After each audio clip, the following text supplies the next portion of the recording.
Hi friends, welcome back to my channel cooking with री देवनाथ। आज আমি চলে এসেছি তোমাদের জন্য পাস্তার রেসিপি নিয়ে। তার জন্য প্রথমে একটা কড়াইতে কিছুটা জল নিয়ে তার মধ্যে দিয়ে দেবো 1 টেবিল চামচ রিফাইন্ড অয়েল আর দিয়ে দেবো পাস্তাগুলো। এবার এই জলের মধ্যে আমরা পাস্তাগুলো কিছুক্ষণ সিদ্ধ করে নেব। খুব বেশি সিদ্ধ করবে না বন্ধুরা, দেখবে যেন একদম গলে না যায়, আবার খুব শক্তও না থাকে। দেখো আমাদের পাস্তাগুলো সিদ্ধ করে নেওয়া হয়ে গেছে। এই পর্যায়ে আমরা গ্যাস থেকে কড়াইটা নামিয়ে নেব এবং পাস্তাগুলো জল ঝরিয়ে নেব। জল ঝরিয়ে নেওয়ার পর একটা কড়াইতে আমরা দিয়ে দেব রিফাইন্ড অয়েল আর তার মধ্যে দিয়ে দেব লম্বা করে কেটে রাখা আলুগুলো এবার আমরা তেলের মধ্যে আস্তে করে নেড়ে দেব। এবার আমরা দিয়ে দেব পরিমাণ মতো লবণটা দেওয়ার পর আমরা আলুগুলো ভালো করে মিশিয়ে নেব লবণের সাথে এবং খুবই হালকা আঁচে এগুলো নেড়ে নেড়ে আমরা ভেজে নেব যাতে আলুটা আমাদের সিদ্ধ হয়ে যায়। তো দেখতে পাচ্ছ বন্ধুরা, আমি আলুগুলো নেড়ে নেড়ে ভেজে নিচ্ছি। তো দেখো বন্ধুরা, আমাদের আলুটা প্রায় ভাজা হয়ে গেছে।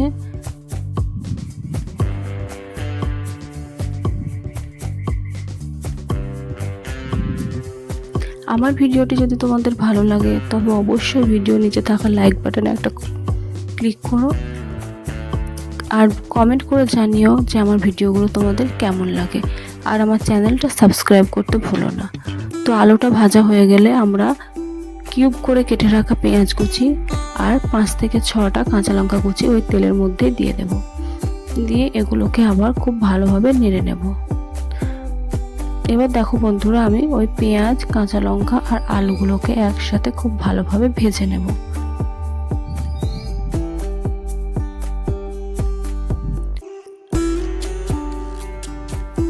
ভাজা হয়ে গেছে বন্ধুরা। এবার আমরা দিয়ে দেব লম্বা লম্বা করে কেটে রাখা আদা কুচি। আদাটা একটু নিয়ে নেওয়ার পর তার মধ্যে আমরা দিয়ে দেব একটা ডিমটা ফাটিয়ে আমরা এর মধ্যে দিয়ে দিয়েছি এবং আবারও সবগুলো একসাথে মিশিয়ে নেব এবং ডিমটা একটু হালকা করে ভেজে নেব। খুব বেশি ভাজার প্রয়োজন নেই বন্ধুরা।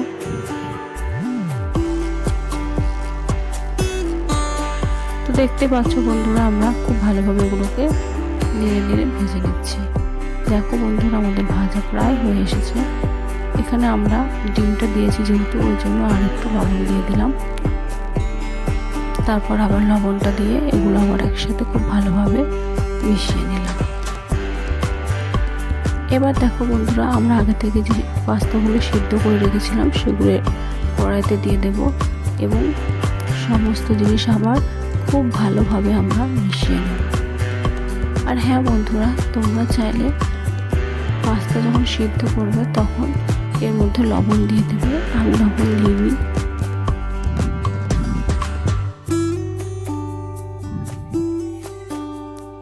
এবার উপর থেকে আমি একটু টমেটো সস ছড়িয়ে দিয়ে আবার খুব ভালোভাবে মিশিয়ে নেব। তো দেখো বন্ধুরা, আমাদের পাস্তার রেসিপিটা রেডি। তোমরাও চাইলে খুব সহজেই বাড়িতে এইভাবে পাস্তা বানিয়ে ফেলতে পারো এবং যখন ইচ্ছা খেয়ে নিতে পারো। তো অবশ্যই কমেন্ট করে জানিও আমার ভিডিওটা তোমাদের কেমন লাগলো। আবার দেখা হবে পরবর্তী কোনো ভিডিওতে। ততক্ষণ সবাই ভালো থেকো, সুস্থ থেকো। বাই।